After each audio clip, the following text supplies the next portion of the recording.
and a very warm welcome to Cultural Communication Confidence with me, Victoria Rennoldson. And I'm very excited to be doing something a bit different today. I have a guest on the show, Febronia Ruocco, who has been a previous guest on the show. And in fact, she's going to be helping me here today to do something a little bit different in that she is going to be asking me questions, as today I am celebrating my 9th business birthday for Culture Cuppa. So Febronia, thank you so much for joining me. It's an absolute pleasure to have you back on the show. But this time now, the tables have turned and you're asking the questions and I'll be answering them. Hi, Victoria, and thank you so much for inviting me. It's an incredible honor and very exciting to be hosting this celebratory episode of the podcast to celebrate your 9th birthday as Culture Cuppa. And I'm absolutely thrilled to be here. So thank you very much. We've got a lot to unpack. Yes, looking forward to it. So thank you. So shall we jump straight in? Let's go for it. So, Victoria, it's the 9th year of your business, Culture Cuppa, and you also have an incredibly successful podcast, Cultural Communication Confidence, which is gaining reach in lots of global territories. As a first question, what's made you the successful founder and CEO that you are today, and what has contributed to this wonderful journey? Wow. Well, I mean, so many factors along the way. But if I sort of roll right back as to why did I first get inspired to get into this whole area, I suppose the journey really starts in my childhood. And I am somebody who has always been passionate about communication, although I didn't call it that when I was a kid, but passionate about languages and talking in different languages. Part of that was down to my mum, who is the most amazing conversationalist. She is the most brilliant person at talking to anyone and everyone, from somebody who is perhaps doing a really menial job all the way through to the most sort of senior people in organizations. And she just has a way about her, which is about how she is able to talk to people, listen to them well, and engage in any conversation. And Oh, although wonderful. when I was a kid, like I didn't appreciate this fully, like I think it's really quite an amazing skill. And I really was very inspired by the way she communicates and the way she connects with people.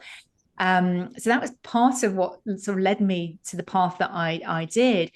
And then, the other part of this for me was that my grandparents were from Austria and Hungary originally, Mhm.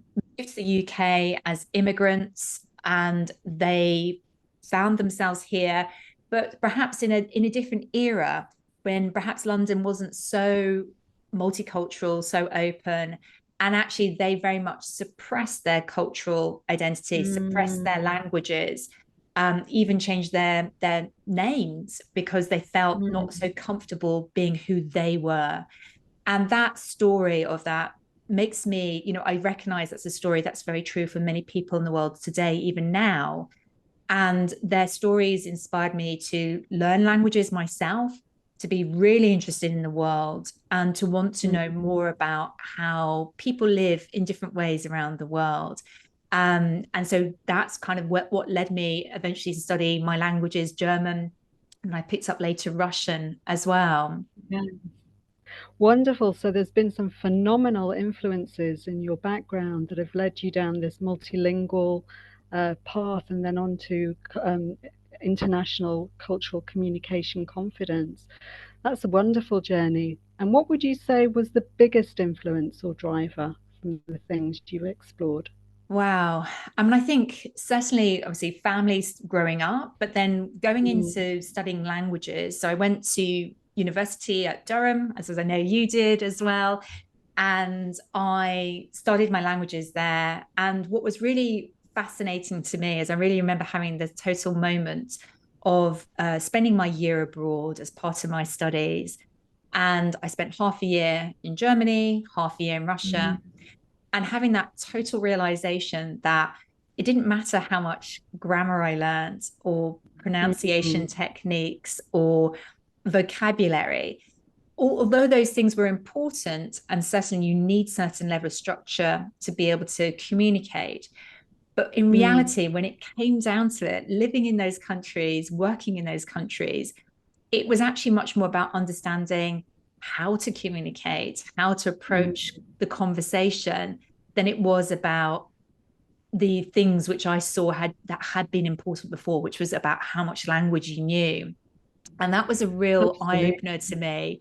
I mean, I don't know, did you ever have that sense yourself? Because I know obviously you're a very passionate language learner as well, of this idea of language versus communication. Yeah, it's interesting because my parents are from Italy, but my mum spoke her regional dialect, Neapolitan. And then I studied Italian at uni, and I studied German and went to Austria for my year abroad. So, although I was studying High German, I was influenced by the Austrian accent in Vienna. So there's lots of variables there, accents, regionality, dialects. And there comes a point where you kind of understand 80, 85%, not 100%, but you're communicating, but inaccurately. But I think the key is to be able to flow and have the communication and not get too caught up in how accurate I am. The accuracy comes with time and practice and reading and studying, but the actual gems lie in the communication with other individuals. And as long as you're understanding each other, I'd say that's pretty good, wouldn't you? Absolutely. Well, I think, for me, you've just spoken to something that I know was very present in my sort of studies, and then even, through my Yeah, 20s, and even pops up occasionally today, which is that perfectionism. So, I yeah, had this real mindset, which was that if I could learn enough grammar, enough vocabulary, enough of yes, anything, I could feel confident. And of course, just isn't reality. And no, interestingly, that is a foundation piece in my work today. The communication agility idea comes from that. Perfectionism isn't where true communication lies. It is mm. actually having the flexibility to communicate. Yeah, and we've both spoken on LinkedIn about communication agility.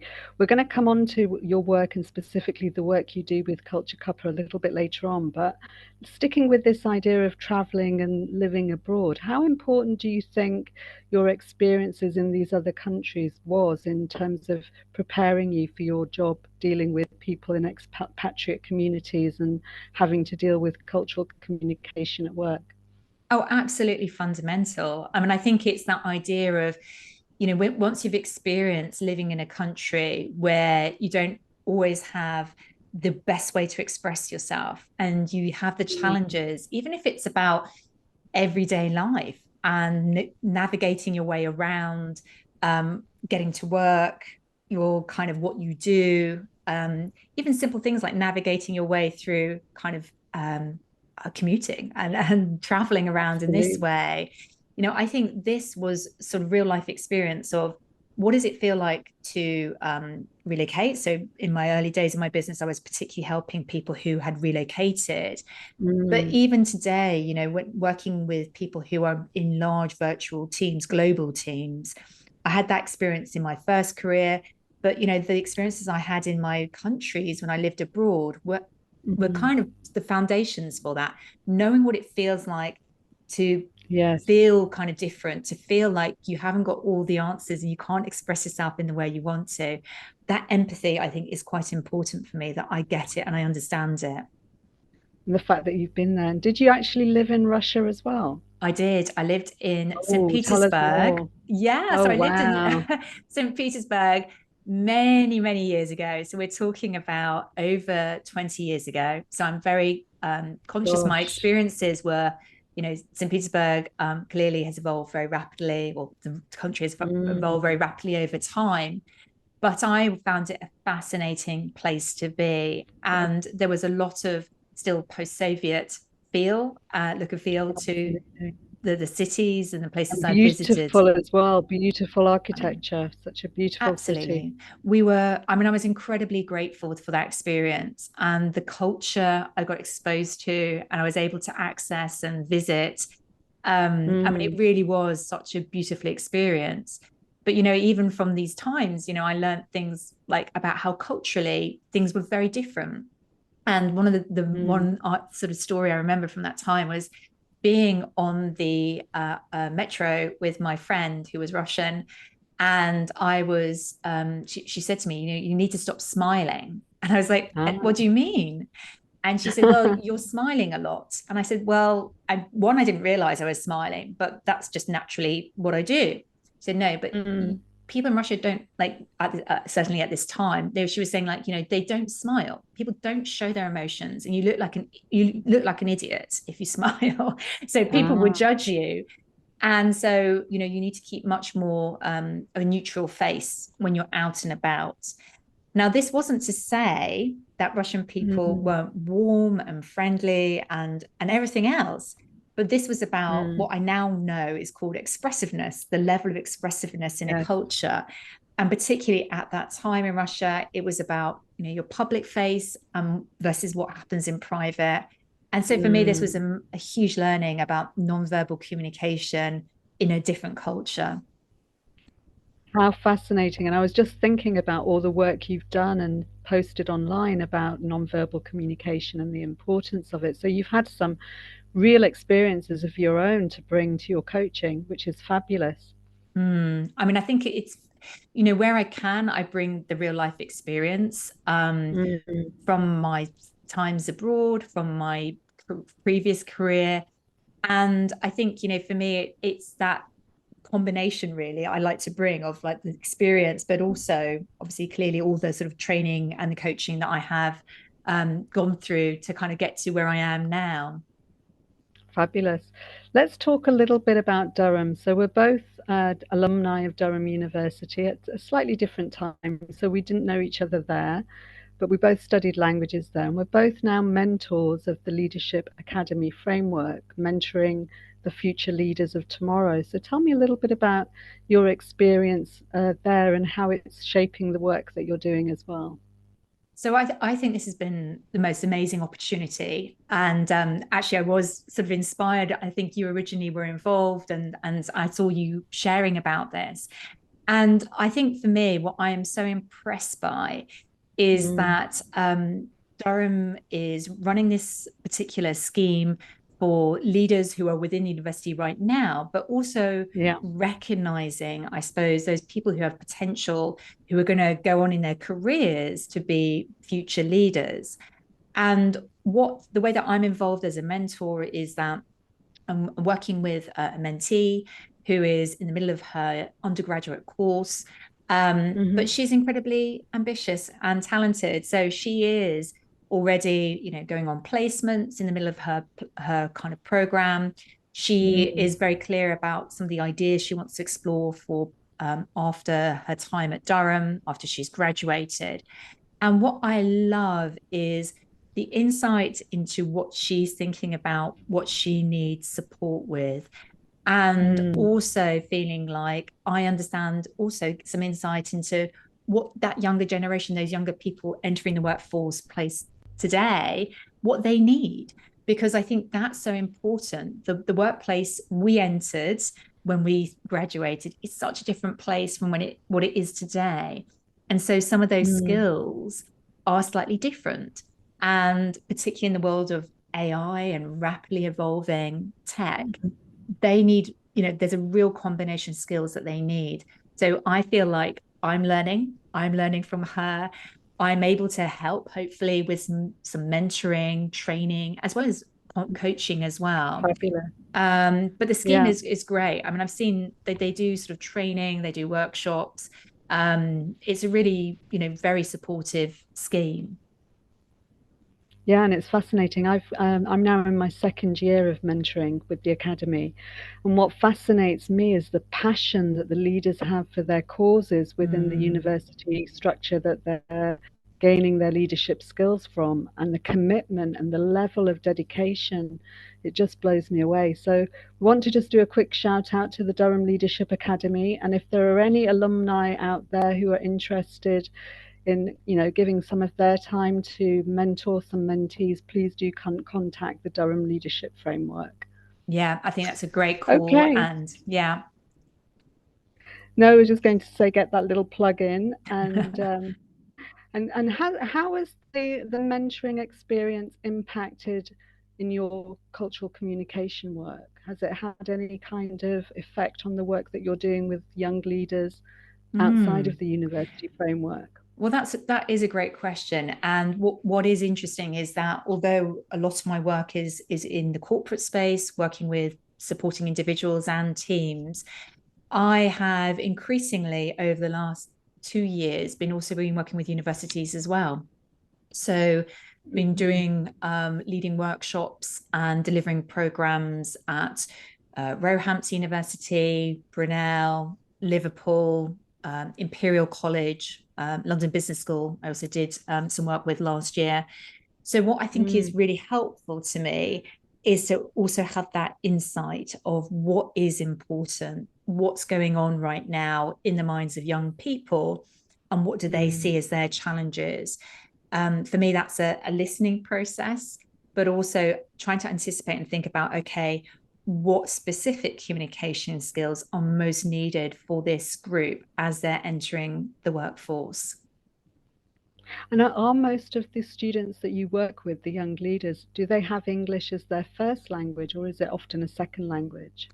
So there is a bit of a blend, but actually, particularly in UK universities today, there are very high proportions of international students.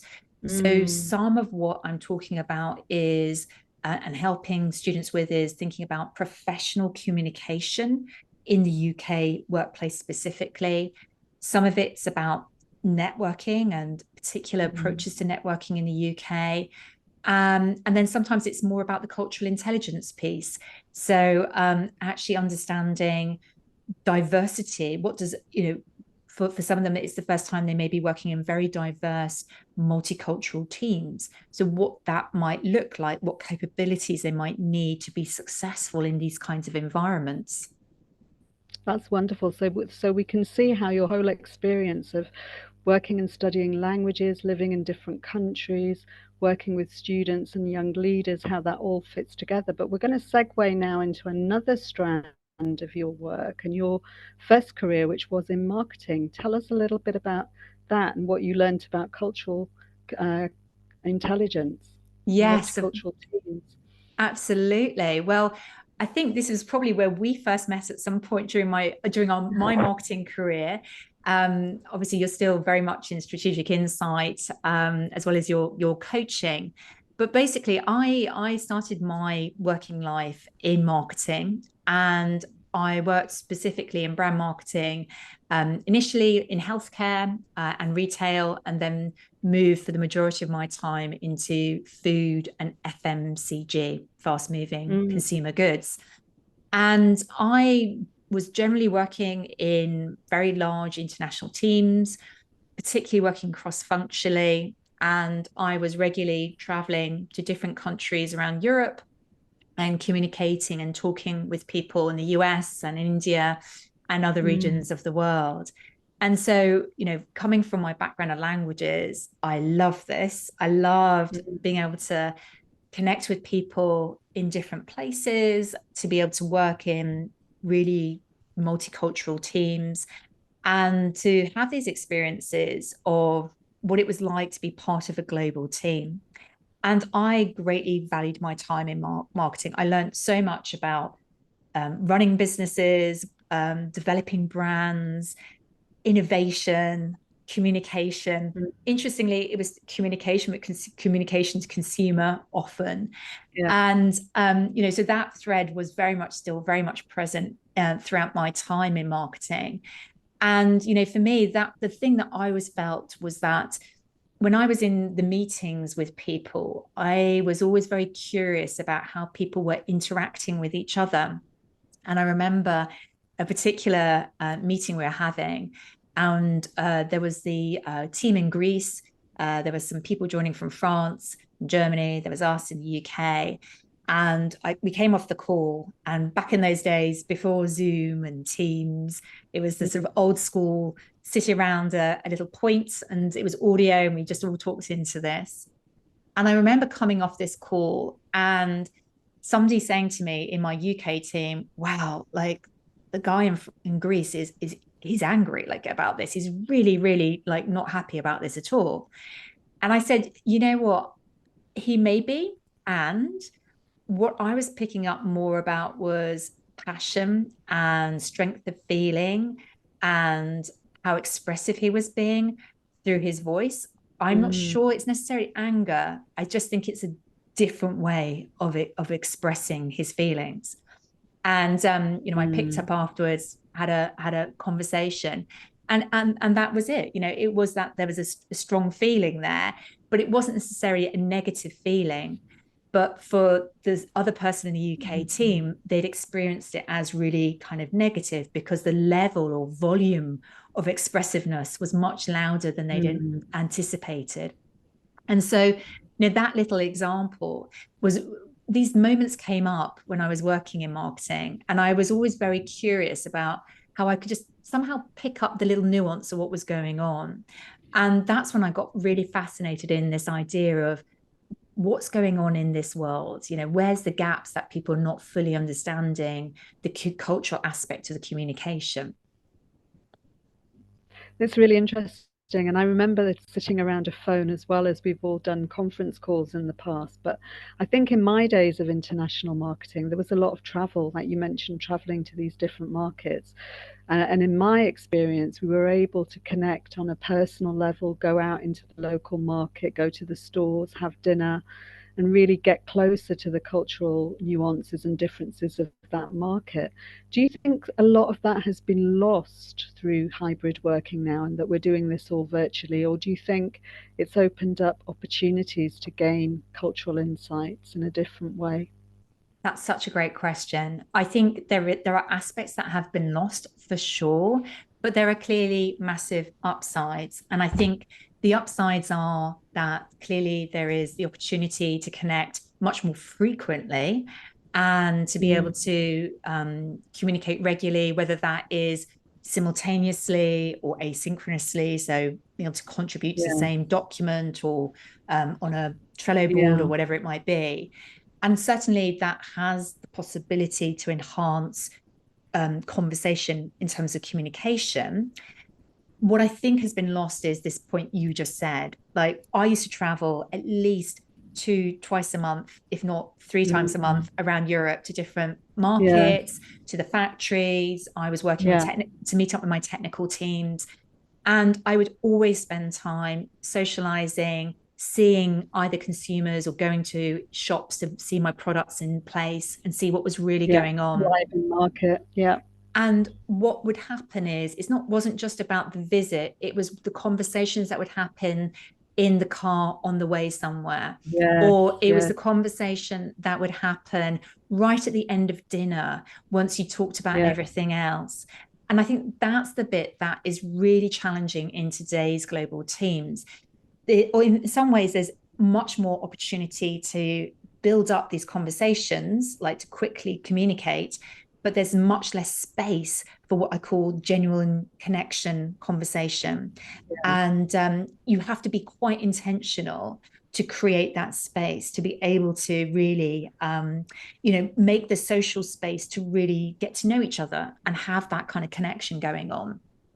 That's so true, and I'd agree. It's very transactional. We get the work done. It's very commercially focused, but it's missing that level of humanity where you really get to know someone or get to know a bit about their personal life, and that's harder to execute on Zoom or Teams.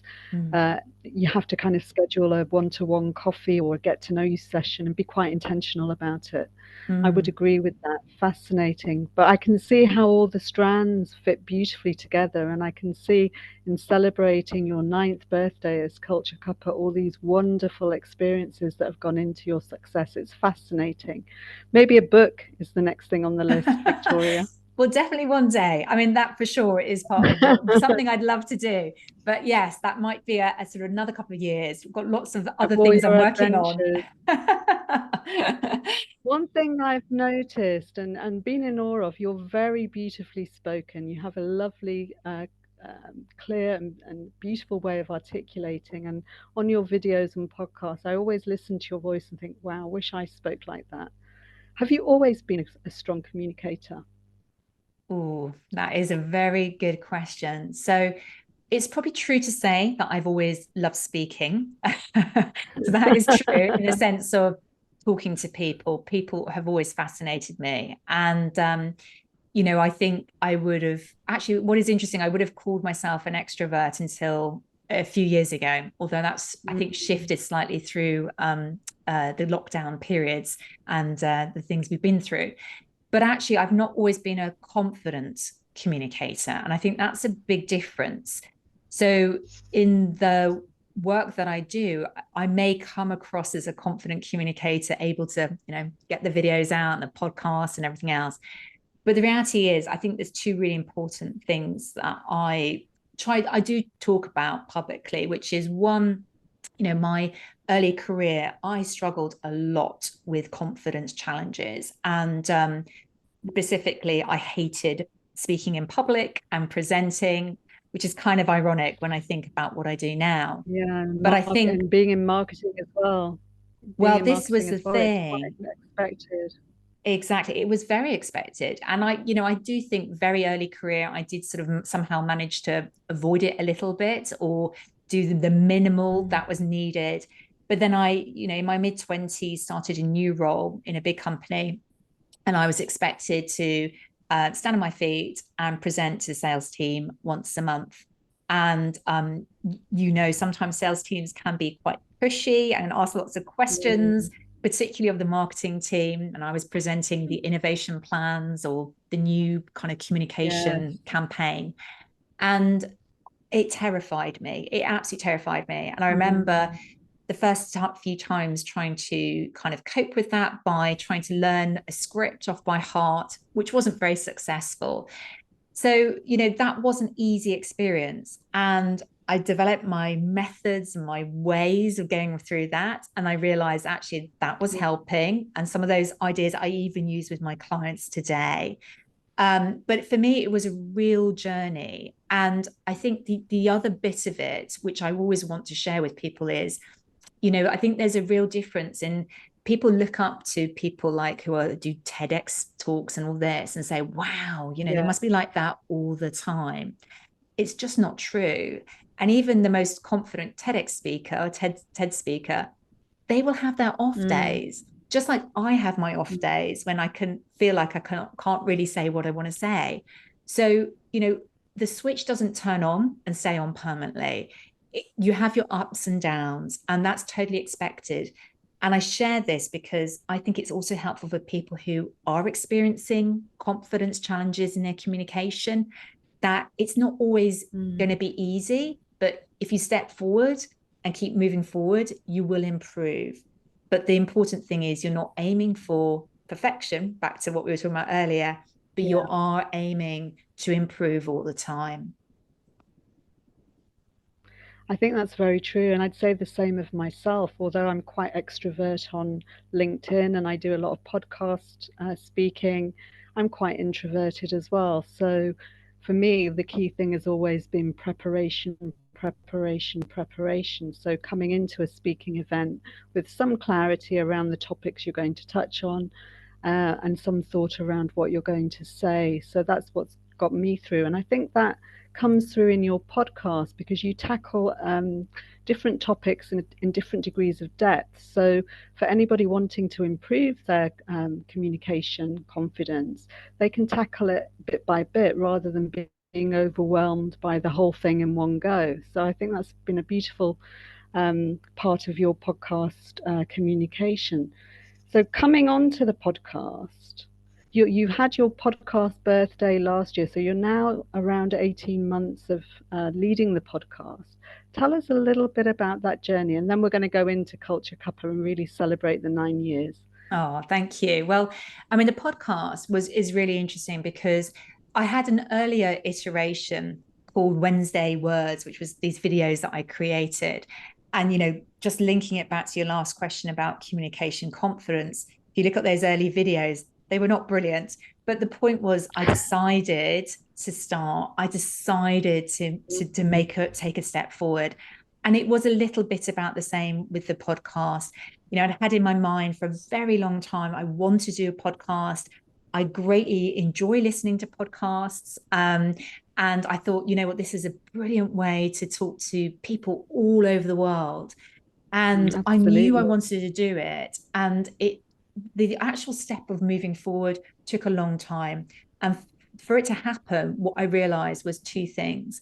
One was to actually stop procrastinating and break it down Yeah. into small steps. That was the first bit. So it didn't feel like this huge, big thing I was trying to do. And then the second thing was Yeah. to lean into support. I get a lot of Mm. support on creating my podcasts. I write them all myself, I record them, and then I have amazing help from my virtual assistant, Sarah, who does an unbelievable job of editing and sounds and subtitles and all of the other things that go with it, including getting it live on the platforms. So I think what I had to kind of go through was accept the help and realize that actually I needed support to make it happen.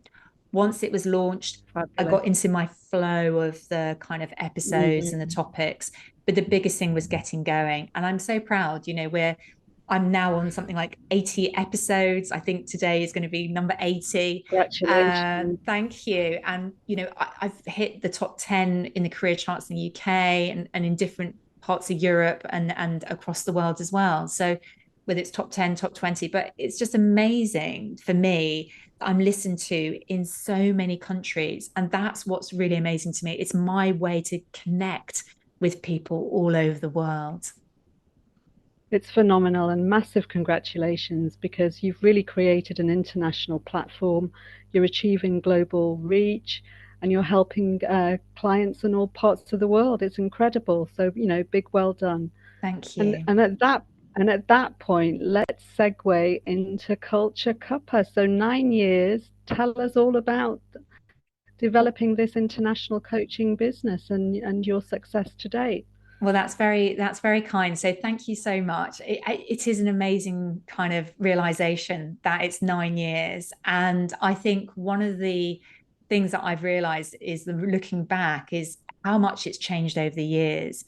So you know, I started this business very much in a different space actually. So the business itself has evolved. Originally, it was much more focused on people relocating to the UK and helping them with more I suppose the more kind of professional language and British cultural orientation. But that has shifted Hmm. over time. And now, you know, I'm working with people all over the world, individuals and Mm, teams, and helping them much more broadly with communication, global communication, communication confidence, and this cultural intelligence space. And, you know, I love that. For me, I get such joy from being able mm. to work with people in different ways. And coming back to collaboration, I can do that through the amazing tools that are available to us that allow that virtual space to do that. So my Mm. clients are kind of based everywhere around the world. The one thing that's really coming across for me, and it's coming up for me, is just how beautifully all these international elements are woven together in the tapestry of your career journey. Because you started off in the family space, speaking different languages, understanding different cultures of your grandparents and family members, went on to university to study languages and to live abroad.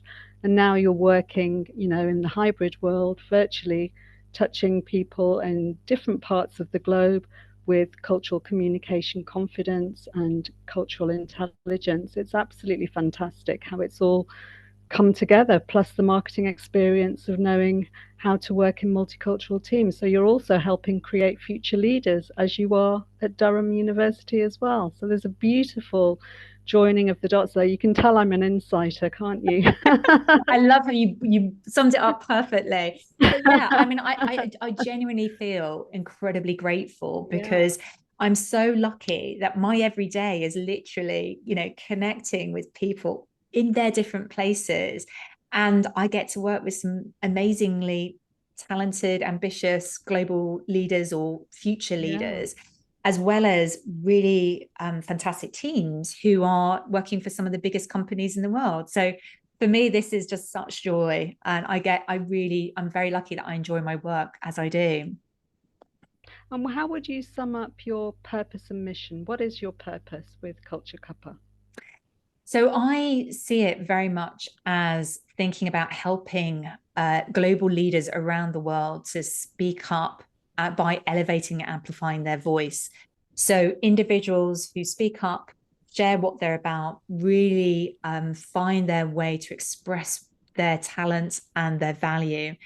And Mm, because they are global leaders, they're bringing people with them and bringing people together through the power of cultural intelligence. So, I see it as a journey where leaders are leading through their communication, but then also mm, through the way that they communicate their compelling vision and inspire people, bringing people closer together. And, my view is these kinds of skills are needed more than ever.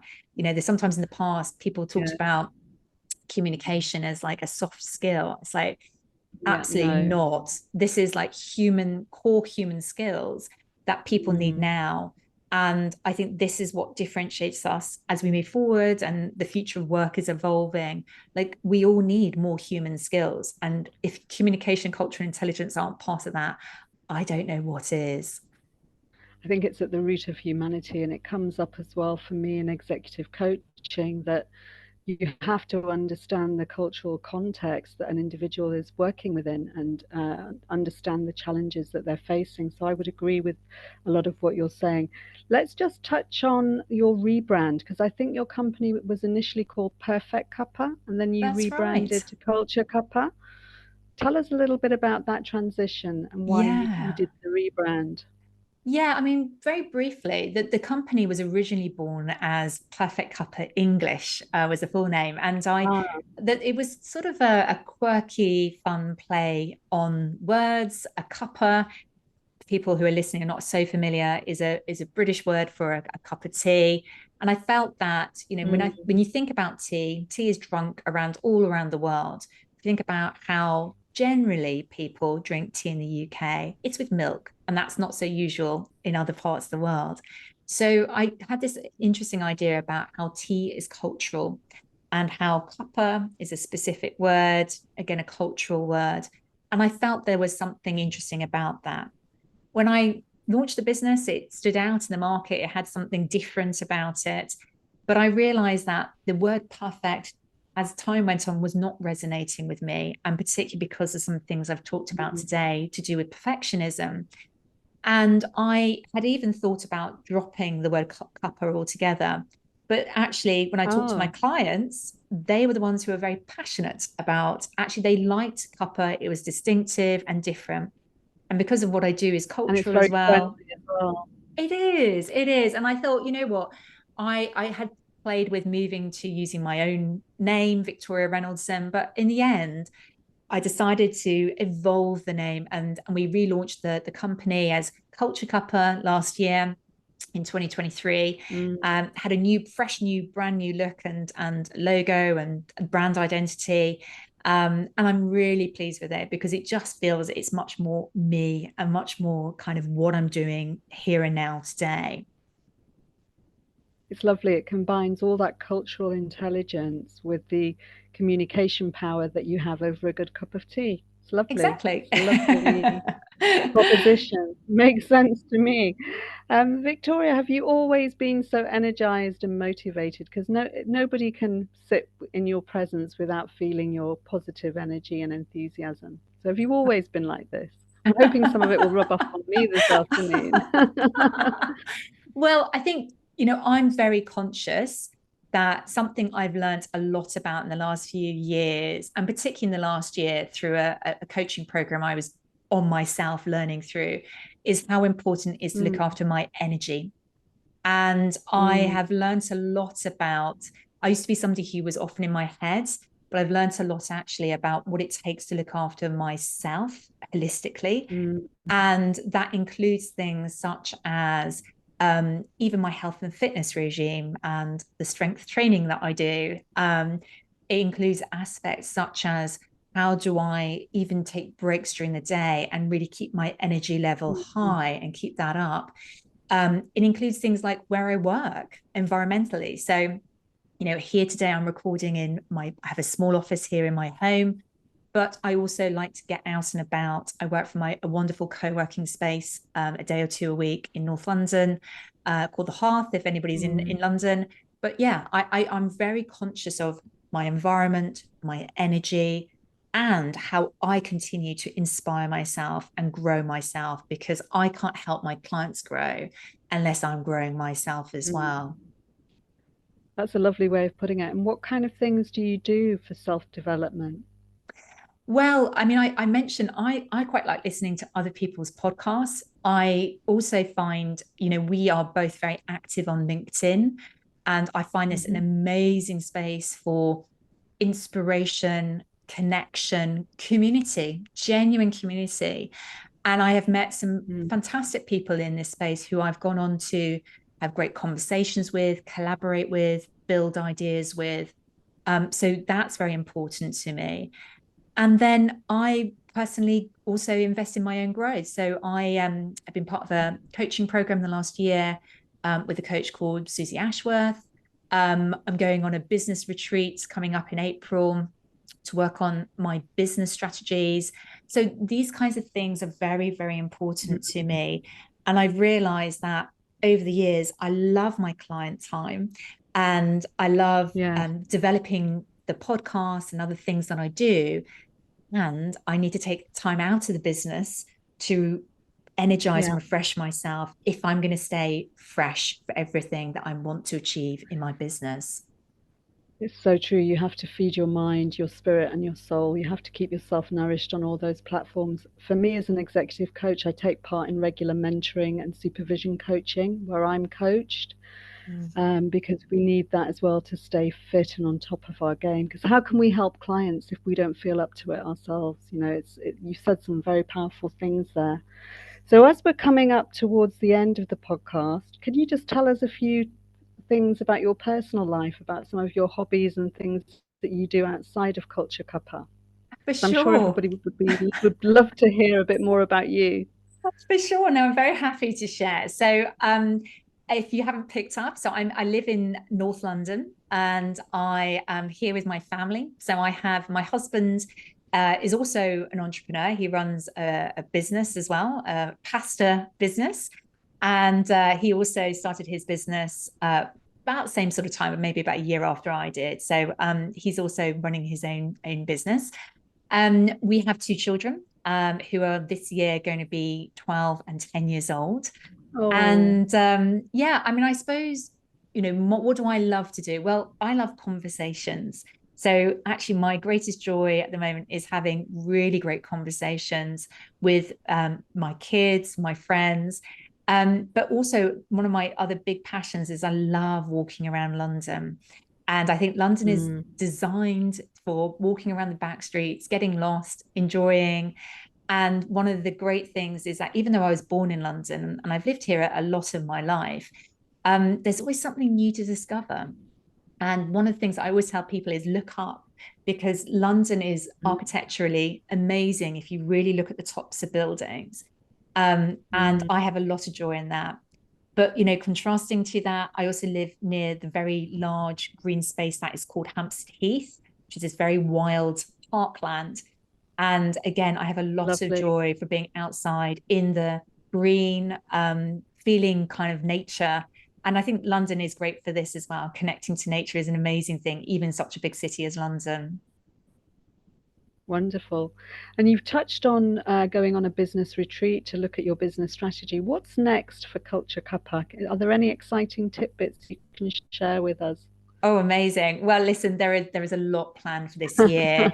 I can't go through all of it yet, but just to say that I have been doing masterclasses in the last year, and there'll be more of those coming up this year Mhm. on different topics. Great. I am also I'm actually able to share here and now, going to be doing more LinkedIn lives.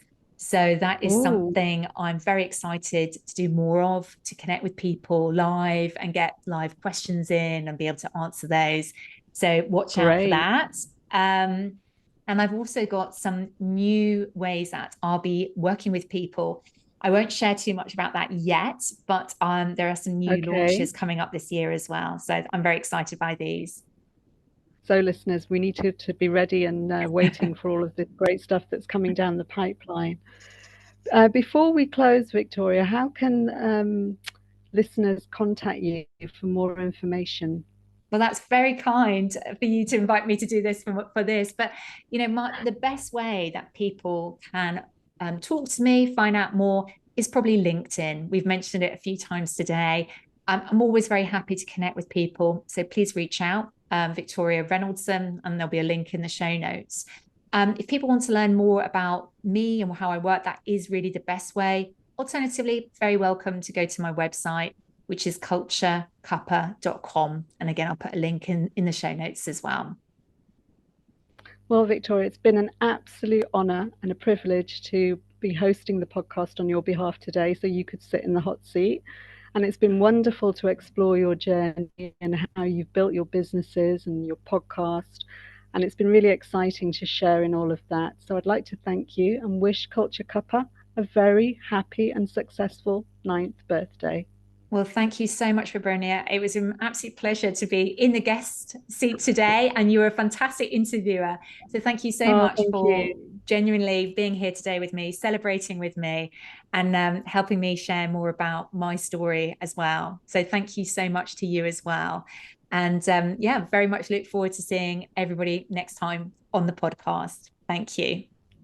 It's been a pleasure. Bye-bye. Bye.